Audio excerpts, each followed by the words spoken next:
Dear students, branch accounts इसके बारे में मैंने आपको पीडीएफ के कुछ नोट्स भेजे थे। आपने उनको पढ़ा होगा। ब्रांच अकाउंट्स में एक बात ध्यान रखिएगा कि हेड ऑफिस और ब्रांच ये दो इसके महत्वपूर्ण पक्ष हैं। हेड ऑफिस अपने यहाँ भी लेखा करता है, ब्रांच अकाउंट्स में ब्रांच भी अपने यहाँ ट्रांजैक्शन का लेखा करती हैं।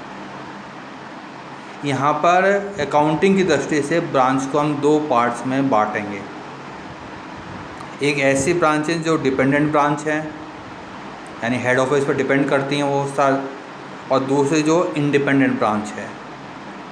जो हमारी डिपेंडेंट ब्रांच है वह अपने यहाँ पर पूरे लेखे नहीं रखती हैं, यानी डबल एंट्री सिस्टम के आधार पर वो अपने खाते नहीं रखती हैं। वह हेड ऑफिस ही उनके संबंध में खाते मेंटेन करता है।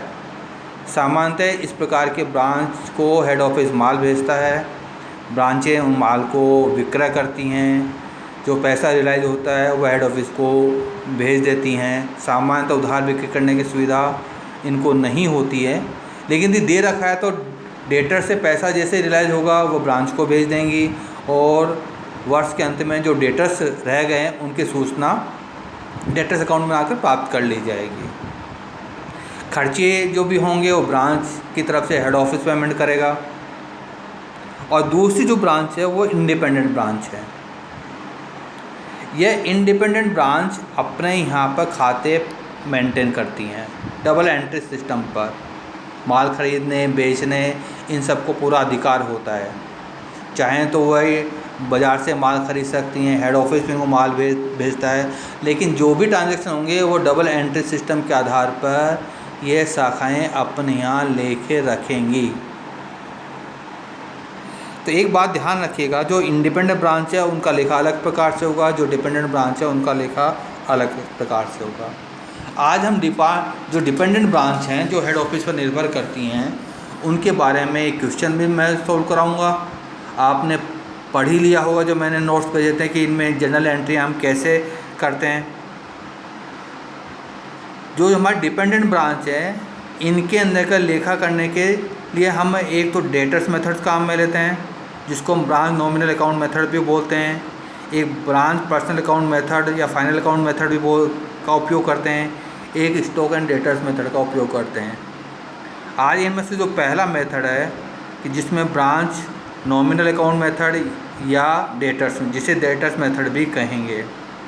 अब ब्रांच को जब माल भेजते हैं तो हम लागत मूल्य पर भी भेज सकते हैं और विक्रय मूल्य पर भी भेज सकते हैं। दोनों में एंट्री करते समय ध्यान रखिएगा माल लागत मूल्य पे भेजा गया है या माल विक्रय मूल्य पे भेजा गया है। पहले हम लेते हैं जब माल लागत मूल्य पे भेजा जाता है।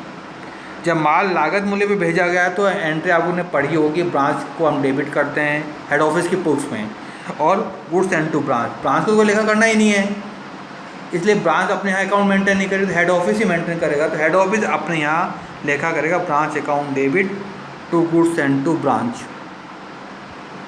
जब माल वापस लौटाता है ब्रांच हेड ऑफिस को तो goods send to branch account, बिल्कुल उसके विपरीत एंट्री कर देता है। लेकिन एक बात को ध्यान रखिए, कई बार हेड ऑफिस के निर्देश पर एक ब्रांच दूसरी ब्रांच को माल भेज देती है, तो इसका लेखा वैसे ही करना है जैसे हमने माल हेड ऑफिस ने भेजा है और माल हमने हेड ऑफिस को लौटाया है। इस प्रकार से एंट्री आपको करनी है। ब्रांच की तरफ से कोई खर्चा हेड ऑफिस ने चुकाया है तो branch account debit to bank account करेंगे हम। फुटकर खर्चों के लिए कोई राशि भेजी तो branch account debit to bank करेंगे हम। और यदि वर्ष के अंदर उधार माल बेचने की सुविधा है तो लास्ट के अंदर अगर branch debtors account debit to branch debtors के लिए राशि के लिए ये एंट्रियाँ मैंने आपको भेजी हैं। एक क्वेश्चन मैंने व्हाट्सएप भेजा, उसको खोल लीजिएगा आप। सबने खोल लिया होगा, एक बार पढ़ देता हूँ, और ये जो एंट्रियाँ मैंने बताई हैं इनके बारे में कैसे लेखा करेंगे ये आपको बता देता हूँ मैं। क्वेश्चन था हमारे पास, जयपुर के पारस मेडिकल डिपो की अजमेर में शाखा है। शाखा को प्रधान कार्यालय द्वारा यानी हेड ऑफिस द्वारा माल क्रय मूल्य पर भेजा जाता है एट कॉस्ट। इस प्रकार की व्यवस्था की गई है कि शाखा के द्वारा जितनी धनराशि प्राप्त होगी वह सभी प्रतिदिन स्थानीय बैंक में हेड ऑफिस खाते में जमा कर दी जाएगी और आवश्यक सूचना प्रधान कार्यालय को भेज दी जाएगी। शाखा के सभी खर्चे प्रधान कार्यालय द्वारा किए जाते हैं। शाखा को उधार माल विक्रय का अधिकार नहीं है। निम्नलिखित विवरण की सहायता से प्रधान कार्यालय के बहियों में 31 मार्च 2017 को समाप्त होने वाले वर्ष के लिए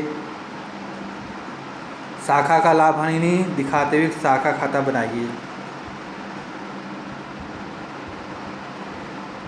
साथ में ही शाखा को भेजे गए माल खाता goods send to branch account तथा ब्रांच स्टॉक अकाउंट भी बनाइए।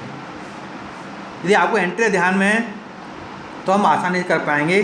ट्रांजैक्शन दिए हुए हैं आपको। स्टॉक एट ब्रांच यानी ओपनिंग स्टॉक दिया हुआ है 1 अप्रैल 2016 को 10,000 रुपये। गुड्स सेंड टू ब्रांच 40,000 रुपये दिया हुआ है। ब्रांच खर्चे में ब्रांच रेंट रेट्स और टैक्सेस 30,000 रुपये दिए हुए हैं। मिसक्लिनियस ब्रांच एक्सपेंसेस 20,000 दिए हुए हैं। ब्रांच सैलरी ये ब्रांच का खर्चा 60,000 रुपये दिया हुआ है। Cash deposit in head office account in local bank ये 5,50,000 जो माल बेचा था उससे प्राप्त पैसा जमा कराया हुआ है। और लास्ट में क्लोजिंग स्टॉक दिया हुआ है 30,000 रुपये। आपको 3 खाते बनाने के लिए कहा गया है। ब्रांच अकाउंट यानी यहाँ पर अजमेर ब्रांच अकाउंट बनेगा। हेड ऑफिस कौन है? हेड ऑफिस यहाँ पारस मेडिकल जयपुर है और ब्रांच है अजमेर ब्रांच। तो अजमेर ब्रांच के अंदर जो ओपनिंग स्टॉक दिया हुआ है 10,000 रुपये, पहले इसकी एंट्री होगी। ये ऐसे एंट्री होगी जैसे हमने अपने 12th स्टैंडर्ड तक कंसाइनमेंट अकाउंट पढ़ रही हैं अपन ने, तो ये कंसाइनमेंट अकाउंट की तरह से ही है। ब्रांच के डेबिट साइड के अंतर्गत हमको ओपनिंग स्टॉक जो माल हेड ऑफिस से प्राप्त हुआ है उसकी एंट्रियाँ, हेड ऑफिस ने जो खर्चे कर दिए हैं उनकी एंट्रियाँ, और क्रेडिट साइड में जो पैसा हमने हेड ऑफिस भेज दिया है उसकी एंट्रियाँ और क्लोजिंग स्टॉक की एंट्रियाँ। और यदि कोई अंतर भेजता है तो प्रॉफिट या लॉस होगा। तो यहाँ पर सबसे पहले दिया हुआ है ओपनिंग स्टॉक। तो ब्रांच अकाउंट में सबसे पहले लिखेंगे डेबिट साइड में टू स्टॉक विद ब्रांच 10,000 रुपये। 10,000 का ओपनिंग स्टॉक था हमारा। 40,000 रुपये हेड ऑफिस ने माल भेजा यानी ब्रांच ने माल प्राप्त किया है। तो हेड ऑफिस की बुक में वर्ष के अंत में 31 मार्च 2017 को to goods send to branch यानी एंट्री की थी हमने Ajmer branch account debit to goods send to branch. तो goods send to branch account में 4 लाख रुपये लिखेंगे क्योंकि हमको स्टॉक विद ब्रांच भी पूछा है। सॉरी 4 लाख रुपए का माल भेजा हमने goods send to branch account. ये 4 लाख रुपए जो मैंने 40,000 लिखे हैं इसके आप 4 लाख कर दीजिएगा। ये मिसप्रिंट था क्वेश्चन के अंतर्गत, तो 4 लाख रुपये कर दीजिएगा इसको। तो 4 लाख रुपए गुड्स सेंड टू ब्रांच में लिख दीजिएगा। अब खर्चे हमने क्या क्या किए हैं? खर्चे हमने रेंट रेट और टैक्स के 30,000 रुपये चुकाए हैं, मिसलेनियस एक्सपेंस के 20,000 रुपये चुकाए हैं और सैलरी 60,000 रुपये। तो डेबिट साइड में लिखेंगे अजमेर ब्रांच में टू बैंक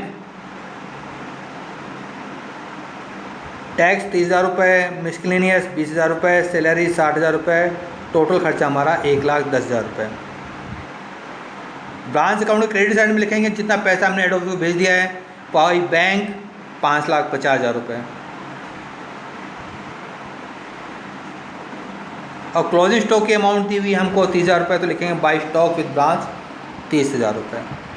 ब्रांच अकाउंट में इसके अलावा और कोई एंट्री नहीं है। यदि हमारा क्रेडिट साइड का टोटल ज़्यादा है तो प्रॉफिट होगा और डेबिट साइड का टोटल ज़्यादा है, क्रेडिट साइड कम है तो लॉस होगा। यहाँ पर क्रेडिट साइड में प्रॉफिट आता है तो सॉरी टोटल आता है 5,80,000 और डेबिट साइड में अभी तक टोटल है 5,20,000 यानी 60,000 रुपये कम है।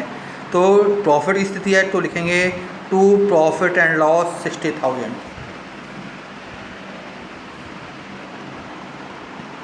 अब देखिएगा दोनों साइड का टोटल बराबर हो गया 5,80,000 रुपये यानी 60,000 रुपये प्रॉफिट हो गया हमारा। दूसरा अकाउंट हमको goods send to branch account बनाने के लिए कहा है यहाँ पर। तो गुड्स सेंड ब्रांच अकाउंट के अंतर्गत जो माल हेड ऑफिस ने भेजा था उसकी एंट्री, जो एंट्री की थी हमने Ajmer branch account debit to goods sent to branch, तो गुड्स एंड टू ब्रांच में ये बाई अजमेर ब्रांच 4 लाख रुपए, और इस राशि को वर्ष के अंत में ट्रेडिंग अकाउंट में ट्रांसफ़र कर देंगे।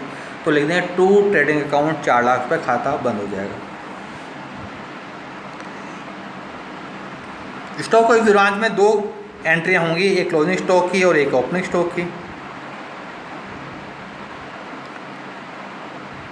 ओपनिंग स्टॉक 10,000 रुपये दिया हुआ है, टू बैलेंस 10,000।